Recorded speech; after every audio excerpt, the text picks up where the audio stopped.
Hello बच्चों, हमारी जो क्लास रहेगी वो क्लास 10th रहेगी और हम स्टार्ट करेंगे chapter 1 chemical reaction and equation. Step by step पढ़ेंगे। एनसीईआरटी की लाइंस हैं इसमें और कुछ इम्पॉर्टेंट नोट्स भी ऐड ऑन किए हैं मैंने। तो स्टार्ट करते हैं chapter 1 chemical reaction and equation. तो व्हाट इज़ केमिकल रिएक्शन, कैसे पता चलेगा ये केमिकल रिएक्शन है। तो केमिकल रिएक्शन होती क्या है? A process in which new substance with different properties are formed. यानी कोई ऐसी रिएक्शन जिसमें हमने जो भी रिएक्टेंट लिए उनको रिएक्ट कराया और उसके बाद कुछ नया बना, तो उसको हम बोलते हैं केमिकल रिएक्शन।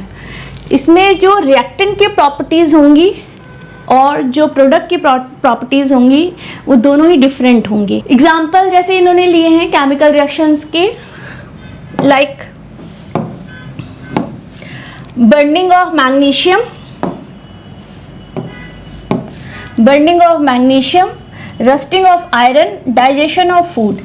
ये सारी चीज़ें हमारी केमिकल रिएक्शन है। कैसे? अब हम इसे वन बाय वन समझते हैं। जैसे हमारे पास यहाँ पर एक रिएक्शन दी है, बर्निंग ऑफ मैग्नीशियम। आपने क्लास 8th में ये रिएक्शन करी होगी। जब हम एक मैग्नीशियम रिबन लेते हैं, बिल्कुल पतली सी शीट होती है मैग्नीशियम मेटल की, उसको हम बर्न कराते हैं। जब बर्न कराते हैं तो बर्न करने के बाद उसमें हमें जो प्रोडक्ट मिलता है वो ऐश मिलती है, एक बिल्कुल वाइट पाउडरी सब्सटेंस होता है। तो जो मैग्नीशियम है, मैग्नीशियम स्ट्रिप है, और जो हमें प्रोडक्ट मिला, उन दोनों की प्रॉपर्टीज़ बिल्कुल अलग हैं एक दूसरे से। तो ये कंफर्म करता है कि यहाँ पे केमिकल रिएक्शन हुई है। अब दूसरा देखो, रस्टिंग ऑफ आयरन। जब हम बिल्कुल नए आयरन नेल्स लेके आते हैं तो देखो कितना शाइन करती है, लेकिन थोड़े टाइम के बाद जब वो एयर के कांटेक्ट, मॉइस्ट एयर के कांटेक्ट में आती है तो वहाँ पर रिएक्शन होती है, केमिकल रिएक्शन, और वहाँ पे कोरोजन हो जाता है। आयरन में जब कोरोजन होता है तो हम वहाँ पे टर्म यूज़ करते हैं रस्टिंग। तो रस्टिंग ऑफ आयरन भी एक क्या है, हमारी केमिकल रिएक्शन है। इसके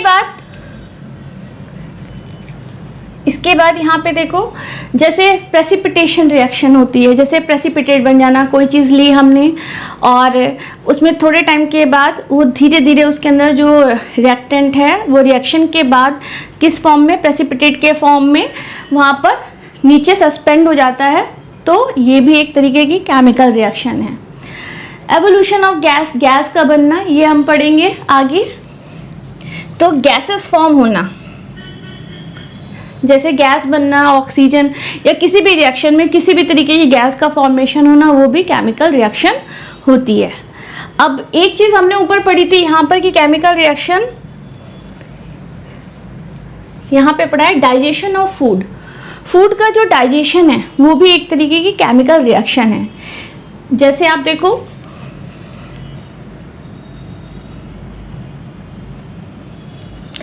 अगर हम ले लेते हैं फूड का डाइजेशन में लेते हैं, जैसे हमने फूड इनटेक किया, लाइक कार्बोहाइड्रेट इनटेक किया,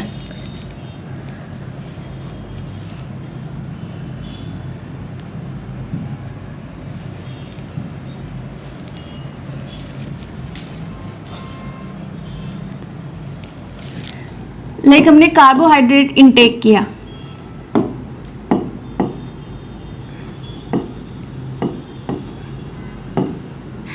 तो after digestion it will break down. किस में ब्रेक डाउन हो जाता है? ग्लूकोज में।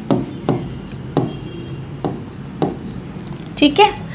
और ये रिएक्शन, जिस तरह से ये जो रिएक्टेंट है और ये जो प्रोडक्ट है, ये दो अलग चीज़ें हो गई है। तो बेसिकली दोनों ही कार्बोहाइड्रेट्स हैं। ये कॉम्प्लेक्स फॉर्म है, ये सिंपल फॉर्म है, बट प्रॉपर्टीज दोनों में अलग हो गई। तो ये भी हमारा एक तरीके का केमिकल रिएक्शन है।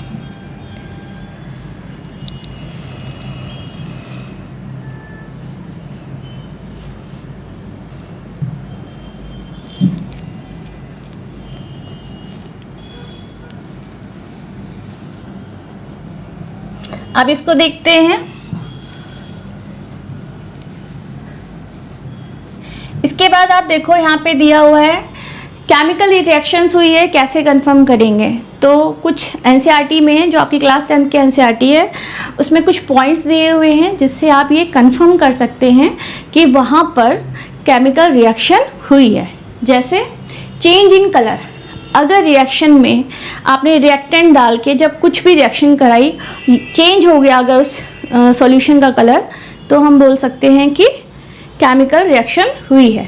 नेक्स्ट है एवोल्यूशन ऑफ गैस, अगर आफ्टर रिएक्शन वहाँ पे गैस इवॉल्व होती है तो भी हम कहेंगे कि यहाँ पे केमिकल रिएक्शन हुई है। फॉर्मेशन ऑफ प्रेसिपिटेट, मैंने इस रिएक्शन के लिए अभी बताया था कि रिएक्शन के बाद अगर सस्पेंड हो जाते हैं पार्टिकल्स और प्रेसिपिटेट बनता है तो वो भी आपकी केमिकल रिएक्शन को कंफर्म करती है। चेंज इन टेम्परेचर, जो रिएक्शंस है उस रिएक्शंस में अगर किसी भी सॉल्यूशन का टेम्परेचर आफ्टर रिएक्शन और बिफोर रिएक्शन चेंज हो रहा है, या तो इंक्रीज हो रहा है टेम्परेचर या डाउन जा रहा है टेम्परेचर, तो भी ये कंफर्मेशन है कि it is a chemical reaction.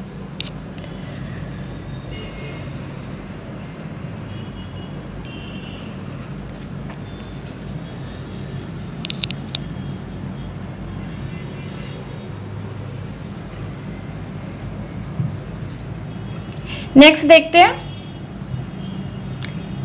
ये जो मैंने नोट्स बनाए हैं ये एनसीईआरटी को लेकर के बनाए हैं। एक्टिविटीज़ 1 बाय 1 सारी एक्टिविटीज़ मिलेंगी और उस एक्टिविटीज़ से कैसे कंफर्म करेंगे कि कौन सी रिएक्शंस हुई है, कितने टाइप की रिएक्शन हुई है, और अगर रिएक्शन हुई है तो how will you confirm it. तो ये सारी चीज़ें इसमें आप पढ़ोगे। तो अब हमने केमिकल रिएक्शंस देखते हैं। जैसे हमारे पास केमिकल इक्वेशंस लिखने का क्या मेथड होता है। Chemical equation, representation of reaction using symbol. तो जनरली हमने जैसे बोला कि मैग्नीशियम रिबन को बर्न किया, तो वहाँ पर हम कैसे क्या लिखेंगे। तो यहाँ पर अगर वर्ड इक्वेशन में देखें तो वर्ड इक्वेशन में तो हम ऐसे लिख सकते हैं कि भाई magnesium plus oxygen and it's form magnesium oxide. ये हमारा वर्ड इक्वेशन है, लेकिन इसको लिखने में हमको बहुत टाइम कंज्यूम करेंगे। तो हम क्या करते हैं, इसको वर्ड इक्वेशन को हम किस में लिखेंगे, सिंबल फॉर्म में लिखेंगे। तो ये रहा हमारा सिंबल फॉर्म, जैसे मैग्नीशियम प्लस ऑक्सीजन, ये हमारे सिंबल हैं एटम्स के। तो magnesium plus oxygen it's form magnesium oxide. ऐसे ही वर्ड इक्वेशन में हमने जैसे लिया zinc plus sulphuric acid and it's form zinc sulphate and hydrogen gas. तो ये हमारी वर्ड इक्वेशन है, लेकिन हम इसे लिखने में टाइम ज़्यादा लगेगा। तो जनरली हम इसे कैसे लिखते हैं, हम इसे लिखते हैं केमिकल इक्वेशन फॉर्म में, फॉर्मूले के फॉर्म में। तो जैसे जिंक, तो जिंक का फॉर्मूला लिखा, सल्फ्यूरिक एसिड जैसे H2SO4, जिंक सल्फेट लिखा ZnSO4, और हाइड्रोजन की जगह हमने उसका सिंबल लिखा। तो इस तरह से हम क्या करेंगे, केमिकल इक्वेशन लिखेंगे। इसमें इस चैप्टर में हम ये भी पढ़ेंगे कि केमिकल इक्वेशन कैसे लिखी जाती है, उसको बैलेंस कैसे करते हैं और कंफर्मेशन कैसे करेंगे। अब नेक्स्ट देखो, आप बैलेंस, ये सारी चीज़ें अभी हम डिटेल में पढ़ेंगे। ये मैं सिर्फ आपको एक रिव्यू दे रही हूँ कि हम कैसे केमिकल इक्वेशन को लिखेंगे, वर्ड फॉर्म में कैसे लिखेंगे और सिंबॉलिक फॉर्म में कैसे लिखेंगे। ये सारी डिटेलिंग अभी हम नेक्स्ट क्लास में या इसी वीडियो में देखेंगे। तो जैसे बैलेंस्ड केमिकल इक्वेशन हमने यहाँ पे लिखा, जैसे मैं यहाँ पे आपको बताती हूँ, हमने एक रिएक्शन करी है यहाँ पे। जैसे हमने अभी लिया था मैग्नीशियम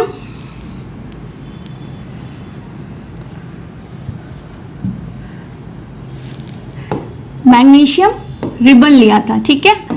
तो मैग्नीशियम रिबन जो है उसको हमने बर्न किया, लेकिन बर्न करने के लिए हमें क्या चाहिए होता है, ऑक्सीजन। तो जब हम उसे बर्न करेंगे तो अल्टीमेटली वो रिएक्ट कर रहा है ऑक्सीजन के साथ में। तो magnesium ribbon, when magnesium ribbon burn with the help of oxygen it form magnesium oxide, ठीक है। अब ये हमने रिएक्शन लिख दी, लेकिन क्या ये रिएक्शन बैलेंस्ड है। बैलेंस रिएक्शन का क्या मतलब होता है, इसको समझते हैं, फिर हम इसे बैलेंस करते हैं। तो जैसे यहाँ पे देखो आप, हमने जैसे ये एक रिएक्शन लिखी है, magnesium plus oxygen, magnesium oxide form हुआ। अब इसको बैलेंस करेंगे, तो हमने क्या किया यहाँ पे बैलेंस करने के लिए, देखो बैलेंस करना किसके अकॉर्डिंग होगा, पहले ये समझ लेते हैं। बैलेंस क्यों, follow law of conservation of mass. हम बैलेंस क्यों कर रहे हैं, क्या ज़रूरत है बैलेंस करने की किसी रिएक्शन को? तो हमारा जो लॉ है, law of conservation of mass, ये कहता है कि जितना अमाउंट रिएक्टेंट का है, चाहे वो रिएक्शन में प्रोडक्ट कुछ भी बन जाए, लेकिन रिएक्टेंट और प्रोडक्ट दोनों का जो अमाउंट है वो इक्वल रहेगा, चाहे वो गैस फॉर्म में हो। तो follow law of conservation of mass, mass is nether created not destroy, यानी कि मास कभी भी ना तो बनता है ना ही डिस्ट्रॉय होता है।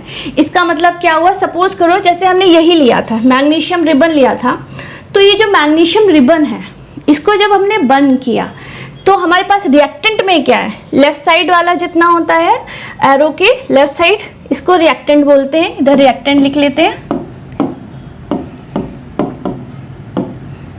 और इधर हो गए हमारे एरो के राइट साइड पे प्रोडक्ट। तो होता क्या है law of conservation of mass कि मैग्नीशियम जितना भी है, जितना अमाउंट, और ऑक्सीजन का जितना अमाउंट है, अल्टीमेटली आफ्टर रिएक्शन उतना ही अमाउंट का प्रोडक्ट बनेगा।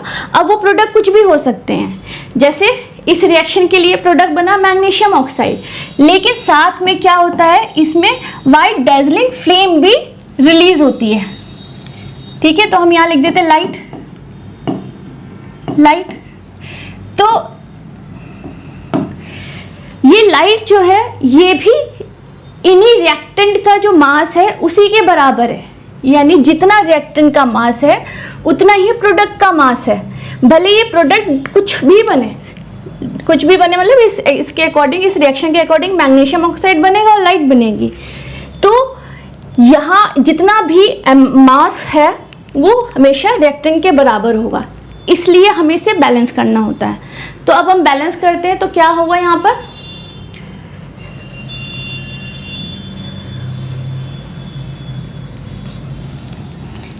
ये आपने 8th क्लास में भी रिएक्शन पढ़ी हुई है, ठीक है, और 7th में भी पढ़ी होगी ये रिएक्शन। तो हमने लिखी reaction, magnesium react with oxygen from magnesium oxide. तो इसको बैलेंस करते हैं। यहाँ पे रिएक्टेंट साइड पे मैग्नीशियम कितने हैं, कितना मॉलिक्यूल है, 1, ठीक है, यहाँ पे कितना है, 1।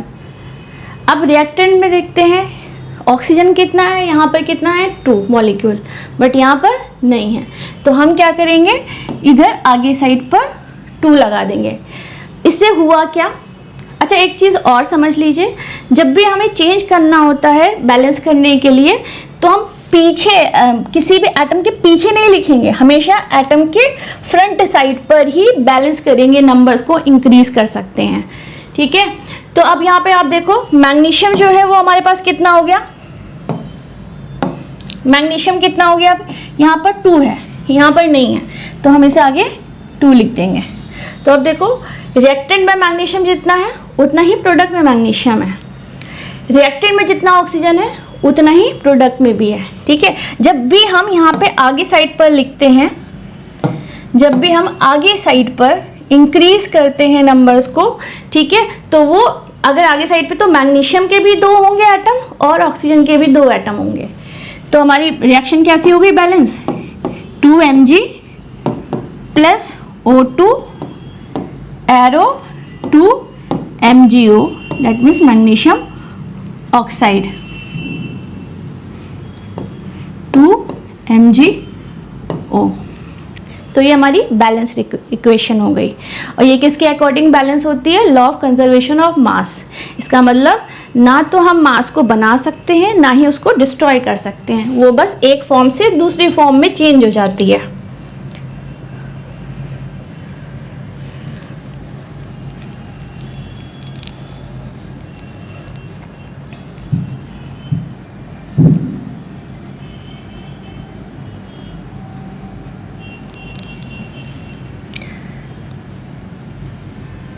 अब यहाँ पे टिप्स लिखी हुई है, इंपॉर्टेंट टिप्स। हम क्या क्या समझ सकते हैं कि कोई भी इक्वेशन लिखने के लिए ऐसा नहीं है कि मैंने सिर्फ सिंपल लिख दिया तो ऐसे ही काम चलेगा। उस इक्वेशन का किस फॉर्म में, किस स्टेट में रिएक्टेंट है, किस स्टेट में प्रोडक्ट बन रहे हैं, ये भी एक इम्पॉर्टेंट चीज़ होती है। तो important tips for writing equation, हमें क्या करना होगा, ऑलवेज बैलेंस। सबसे पहले तो हमें रिएक्शन को बैलेंस करना है, ठीक है। आफ्टर बैलेंसिंग या बैलेंस करने के साथ ही हम उसमें सिंबल्स भी यूज़ करेंगे। जैसे मैंने मैग्नीशियम की अगर बात करें, मैग्नीशियम रिबन लिया था, मैग्नीशियम की एक शीट ली थी, इट मीन्स कि वो किस फॉर्म में थी, सॉलिड फॉर्म में। तो हम उस एटम के नीचे लिखेंगे कि वो किस फॉर्म में है, सॉलिड फॉर्म में है। तो वहाँ पे हम सिंबल यूज़ करेंगे एस, स्मॉल एस। इसके बाद अगर कोई चीज़ लिक्विड फॉर्म में बन जाती है, ठीक है, तो हम उसे स्मॉल एल से डिनोट करेंगे। गैसेस फॉर्म में कुछ फॉर्म होता है तो हम वहाँ पे जी लिखेंगे। जैसे ऑक्सीजन थी, जब मैग्नीशियम बर्न हो रहा था with the help of oxygen, तो ऑक्सीजन के एटम के नीचे हम वहाँ पे स्मॉल जी डिनोट करेंगे। एक्वस, एक्वस कहाँ पे लिखेंगे, जब कोई चीज़ वाटर में डिज़ोल्व की जाए या किसी सॉल्वेंट में डिज़ोल्व की जाए, तो वो कंडीशन हमारी एक्वस सॉल्यूशन होगी। देखो, जैसे जिसका नेचर है लिक्विड फॉर्म का, जैसे वाटर, वो उसका नेचर ही है लिक्विड फॉर्म का, तो वहाँ पर वाटर के नीचे हम L डिनोट करेंगे। लेकिन अगर वाटर में सॉल्ट मिला दे तो वहाँ पर वो सॉल्यूशन कैसा बन गया, वो सॉल्ट सॉल्यूशन बन गया। तो वो सॉल्ट लिक्विड नहीं है, सॉल्ट को हमने डिज़ोल्व किया है, तो वो किस कंडीशन में आएगा, वो आएगा हमारा एक्वस कंडीशन में। तो वहाँ पर हम AQ लिखेंगे, स्मॉल a स्मॉल q। तो लिक्विड क्या होता है, any substance in liquid form, example हम प्योर वाटर, तो प्योर वाटर है हमारा, तो हम वहाँ पे स्मॉल l यूज़ करेंगे। एक्वस, एक्वस क्या चीज़ है, समथिंग डिजोल्व इन वाटर। अगर कोई चीज़ वाटर में डिजोल्व हो जाए, जैसे कॉपर सल्फेट है, कॉपर सल्फेट के क्रिस्टल होते हैं, उसको अगर हम वाटर में डिजोल्व कर दें तो कॉपर सल्फेट का जो सोल्यूशन है वहाँ हम L नहीं लिखेंगे, यानी लिक्विड नहीं मेंशन करेंगे, वहाँ हम मेंशन करेंगे aqueous solution. That means copper sulphate dissolve in water and it's form aqueous solution. तो वहाँ पर हो गया हमारा AQ। ठीक है, अब हम यहाँ पे देखते हैं कि कैसे मेंशन करा है रिएक्शन को। जैसे इन्होंने एक ली थी रिएक्शन, आयरन लिया है, आपकी एनसीईआरटी की है, मैंने यहाँ पे कुछ भी एक्स्ट्रा नहीं लिया है, सारा एनसीईआरटी से जो भी रिएक्शंस हैं जिसको एक्सप्लेन किया, हर एक रिएक्शन एनसीईआरटी बुक की ही है। जैसे आप ये देखो आयरन, ठीक है, आयरन के ऊपर जब हम स्टीम करते हैं, ठीक है, आयरन के ऊपर स्टीम करी, यहाँ पे H2O देखो G लिखा है, आयरन लोहा होता है, ठीक है, सॉलिड फॉर्म है, तो हमने वहाँ पे स्मॉल l से डिनोट कर दिया। वाटर है, अब माइंड में आएगा कि वाटर तो लिक्विड होता है, अभी बताया था आपने, लेकिन जब कंडीशन लिखी जाए, जैसे रिएक्शन में बताया है कि वो आयरन जो है उसके ऊपर स्टीम डाली गई, तो स्टीम कैसी कंडीशन होती है, सॉलिड, लिक्विड या गैस, आप बताओ। Of course steam gas form होती है, तो वहाँ पर हम उसे G से डिनोट करेंगे। तो आफ्टर रिएक्शन मैंने अभी बताया था, left side of arrow is called reactant and right side of the arrow is called product. तो यहाँ पर जो प्रोडक्ट हैं, जब आयरन के ऊपर स्टीम डाली जाती है, स्टीम फेंकी जाती है, तो क्या होता है, वहाँ पर आयरन ऑक्साइड बनता है, साथ में हाइड्रोजन गैस रिलीज होती है। तो अब वहाँ पे स्टेट देखो, अभी हम यहाँ पे बैलेंसिंग कुछ नहीं समझा रहे, बैलेंसिंग बाद में, पहले स्टेट समझा रहे हैं। तो सॉलिड आयरन के लिए स्टीम है, तो वाटर के लिए गैस, और प्रोडक्ट बना रहा हमारा आयरन ऑक्साइड, ये सॉलिड फॉर्म में ही रहेगा, और साथ ही साथ एक चीज़ बनी है हाइड्रोजन गैस, तो हाइड्रोजन गैस फॉर्म में, तो हमने यहाँ पे G से डिनोट कर दिया। फिर हम इसकी बैलेंसिंग देख लेते हैं। अगर बैलेंसिंग की बात करें तो यहाँ पे करके देखते हैं बैलेंसिंग कैसे है इसकी। जैसे हमने यहाँ पे लिया, जैसे हमने क्या लिया था, आयरन लिया है हमने, ठीक है, और आयरन के ऊपर हमने क्या किया है, स्टीम करी है, आयरन के ऊपर स्टीम, ठीक है। तो आयरन के लिए हम यहाँ पे लिख देंगे सॉलिड स्टेट, और वाटर स्टीम फॉर्म में है तो गैसेस स्टेट। अब हमने इसकी रिएक्शन कराई, तो हमको क्या मिला था रिएक्शन में, आयरन ऑक्साइड मिला था,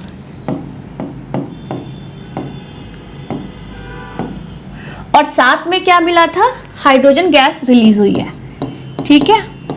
हम ऐसा कभी नहीं करेंगे कि जो प्रोडक्ट साइड है वो हम इधर साइड ले आए, हमेशा नीचे ही लिखेंगे, ठीक है, जगह नहीं है तो हम नीचे लिखेंगे, अदरवाइज वो एक रो में ही जाएगा। अच्छा, तो यहाँ पे आयरन ऑक्साइड किस फॉर्म में, सॉलिड फॉर्म में, हाइड्रोजन गैस फॉर्म में निकली है, तो हम G लिखेंगे यहाँ पे। अब बैलेंसिंग करते हैं। अब आप देखो यहाँ पे आयरन, देखो यहाँ पे आयरन रिएक्टेंट में कितना है, यहाँ पे 1 है, और यहाँ पर आयरन कितना है प्रोडक्ट में, 3 है, तो हम इसे आगे 3 कर देते हैं। अब ये आयरन तो बैलेंस हो गया। अब हाइड्रोजन देखते हैं कितना, हाइड्रोजन यहाँ पे 2 है और यहाँ पे भी हाइड्रोजन 2 है, तो हम इसे बैलेंस नहीं करेंगे। लेकिन ऑक्सीजन देखो यहाँ पे 1 है ना। अगर इधर कुछ नहीं लिखा तो इसका मतलब ऑफ कोर्स ये 1 को डिनोट करता है, तो ऑक्सीजन कितना है मॉलिक्यूल 1। लेकिन यहाँ पे ऑक्सीजन देखो कितना है 4। तो मुझे क्या करना होगा, यहाँ पर क्या करूँ मैं कि यहाँ पे 4 हो जाए। तो ऑक्सीजन 4 करने के लिए मैं इसके आगे 4 लिख देती हूँ। अगर मैंने यहाँ 4 किया, अब देखो यहाँ हाइड्रोजन जो है उसके atom, number of atoms change हो गए। देखो 4 इंटू 2 यानी 8, यानी हाइड्रोजन कितने हो गए 8। यहाँ पे कितने हैं 2, तो मैं यहाँ पे किससे मल्टीप्लाई करूँ कि 8 हो जाए 4 से। तो 4 2 जा 8, यानी हाइड्रोजन कितने हो गए 8।